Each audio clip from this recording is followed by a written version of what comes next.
Good, happy Sunday evening. Is Sunday, July 24, 2022. I'm Riley King. Welcome to this Sunday evening edition of the Riley King Newscast, right here on the Riley King Network. We have a lot of news to get to this Sunday evening, so let's get started right now.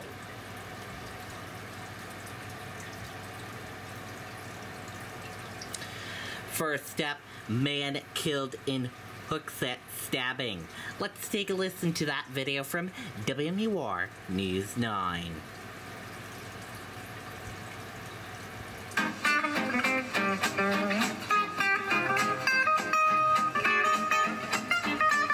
Local and state police spent the morning investigating a portion of Main Street. The call came in just after midnight for a person lying unresponsive in the middle of the road. The victim, identified as 45-year-old Jason Wirtz, was taken to Elliott Hospital where he was pronounced dead. Investigators say he was stabbed in the neck and believe they know the person that did it.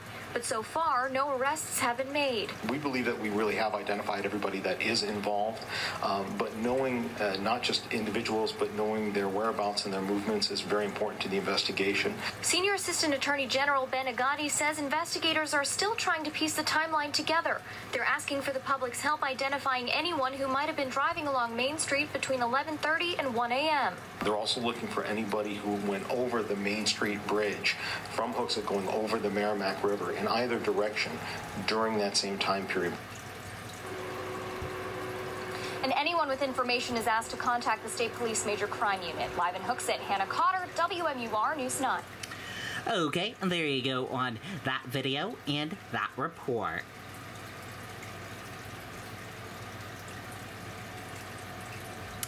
Three vehicles catch fire on the summit of Mount Washington. Let's take a listen to that video from WMUR News 9. We need Maggie Hassan to keep fighting to lower costs for families. She worked with Republicans and Democrats to ban surprise medical bills. Now Maggie Hassan's taking on the big drug companies to give Medicare the power to negotiate lower drug prices. Look at this. An early morning surprise for people trying to catch the sunrise on Mount Washington Sunday morning as three cars caught on fire in the parking lot at the summit. So we drove up and we saw some black smoke, but it was still pretty dark outside. So we didn't think a whole lot about it. And then we parked and we saw people, someone was running through the parking lot asking if everybody had a fire extinguisher. Ashley Kelly and her family had just made it to the summit when they realized what was going on. I thought it was a little bit scary. It was, contained to two of the three cars that were there, and luckily the parking lot is so big that no one else was really in danger. It has been 3 to 4 years since we've been to a vehicle fire on the mountain.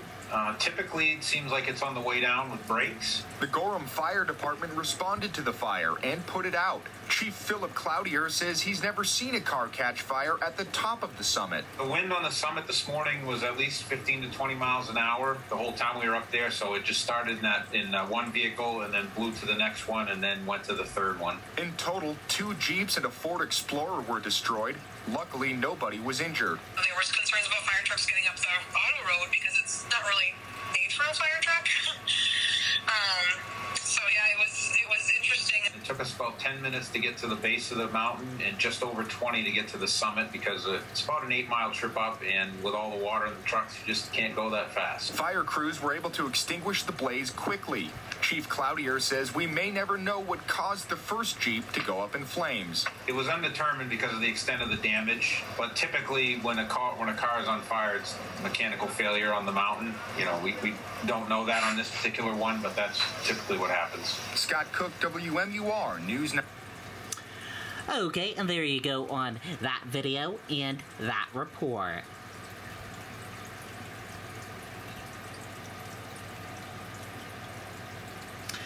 14th Annual Live Free or Die Tattoo Expo held in Manchester. Let's take a listen to that video from WMUR News 9. Walmart, America's largest, is hiring. Earn $23.55 to $28.10 per hour plus benefits. Working at Walmart's Raymond Distribution Center. 50 full-time positions available. Apply today online or text DC to 240-240. Walk-ins welcomed. This weekend, tattoo enthusiasts from all over the country flocking to the 14th annual Live Free or Die Tattoo Expo right here in the Queen City. This was the first expo in more than 2 years due to the pandemic.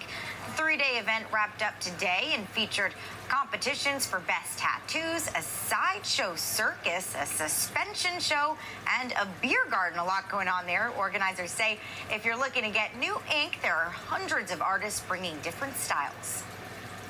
I've seen a lot of large tattoos getting done here this weekend, like in a small amount of time, and they get a lot of coverage area. So it's been cool to see that, a lot of vibrant colors and bold tattoos. So it's been interesting to see what everyone's picked for artwork this weekend. Organizers say the pandemic took a toll on the tattoo industry, but events just like this one bring the community together. There's still time to check it out. The contests get underway at 7 and the event runs until 8. Okay, there you go on that video and that report.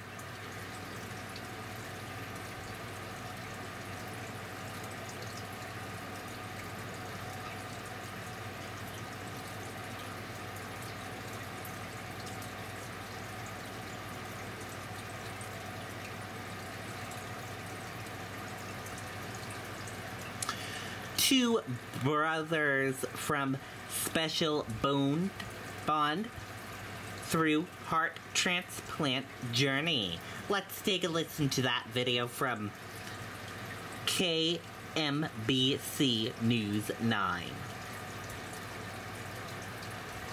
Our fleet is loaded and ready to go. Mainly Tubbs Truckloads of Savings event is here. It takes a convoy to deliver savings this big. Save thousands with factory incentives on truckloads of spas while supplies last. Enjoy a free saltwater system upgrade on any saltwater-ready hot tub. Plus, take advantage of special financing with our first ever 0% APR for 72 months. With hot tubs starting as low as $49 per month. Going on now through July 31st. What are you waiting for? Visit a Mainly Tubbs showroom or MainlyTubbs.com and start relaxing today. Two little boys are proving they have a lot of heart after going through the transplant process together. They were both at Children's Mercy for months waiting for heart donors. Now, a month after their surgery, we met them and their families and witnessed their special bond. It may look like a routine checkup, big breath, but the past 7 months have been anything but routine for the Steele family. The journey itself was one that has been really miraculous in a lot of ways. They found out their 5-year-old son Jake needed a heart transplant last November. He was hospitalized at Children's Mercy while he waited for a donor. Some children get transplants in 6 weeks, some children it's 18 months. Some children never come home. As they faced the unknown, another family was on a similar journey. How's it going, man? Little AJ was in a room nearby, also in need of a new heart. Oh, he's a strong little thing. The two became fast friends, visiting each other and playing together as the weeks and months went by. I could definitely tell that Jake definitely made his world.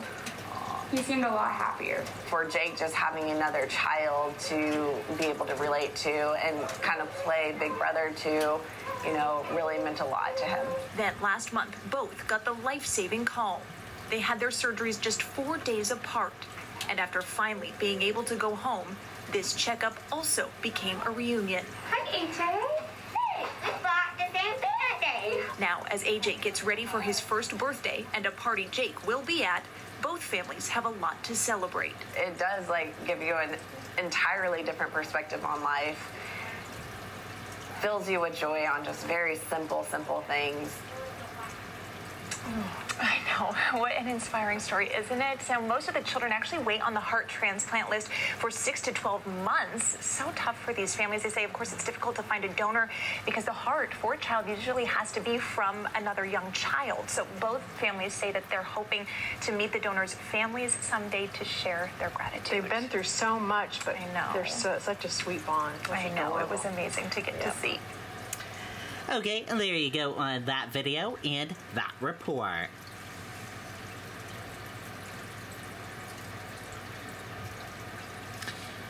And let's go into weather. Weather right now is fair, 88 degrees. Thunderstorms possible after 9 p.m. With a full weather forecast, let's go to meteorologist Jacqueline Thomas. Good evening, Jacqueline. We need Maggie Hassan to keep fighting to lower costs for families. She worked with Republicans and Democrats to ban surprise medical bills. Now Maggie Hassan's taking on the big drug companies to give Medicare the power to negotiate lower drug prices. Thanks for watching. I'm meteorologist Jacqueline Thomas. Hopefully you've been able to stay cool throughout the weekend, and today we saw that scorching heat once more as temperatures soared well into the 90s across the state. 96 in Concord this afternoon, 97 in Manchester. Look at Rochester's high, 99 degrees. Down to our south, Boston hit 100 degrees this afternoon. So yeah, a lot of heat in place and a lot of humidity as well. And we have that heat advisory through this evening. Now, satellite and radar, a little active, especially back to our west, where we are watching the chance for a few thunderstorms or showers. But notice the best chance for anything strong or severe tonight is mainly to our west, where you see those orange and yellow colors there on the screen. As you head further east, the storms will likely weaken, and we don't have as great of a shot for stronger activity. But any storm could produce some gusty winds or hail, something we'll be tracking. And tonight, we'll likely at least hear a few rumbles as we head through the later night hours. Lows will also stay very mild, only in the 60s and 70s across the state. It stays muggy as we head through the night tonight, too. And as we head into tomorrow, another chance for storms. So here's the futurecast. We head through tonight, and we could see some showers or thunderstorms move through. And then overnight as well, we could even get some batches of shower activity or thunderstorms. But it's later on Monday during the afternoon and evening that this cold front finally pushes through, and that will trigger a round of potentially strong or severe storms, especially heading south in the state tomorrow, before we really clear out and see relief. So some impact weather with that chance of storms and showers again Monday. Temperatures tomorrow still on the warm side, mainly in the 80s, so not as hot as what we saw today or these last few days. And it will still be very muggy, especially to start the day on Monday. But behind that front, the relief moves in. Now, as far as the severe threat level goes Monday, it's mainly south and east, and you'll notice that the dew points start off very muggy near that 70-degree mark through Monday morning, and then look at what happens. That front comes through, and by Tuesday, we get the relief. The humidity drops back, dew points in the 40s and 50s, and the heat's not going to be as high either as we head through this week. We'll mainly stay in the 80s as opposed to the 90s. Okay, and thank you for that weather forecast, Jacqueline Thomas. And that does it for this evening edition of the Riley King Newscast, right here on the Riley King Network. Have a great evening. Good night and goodbye.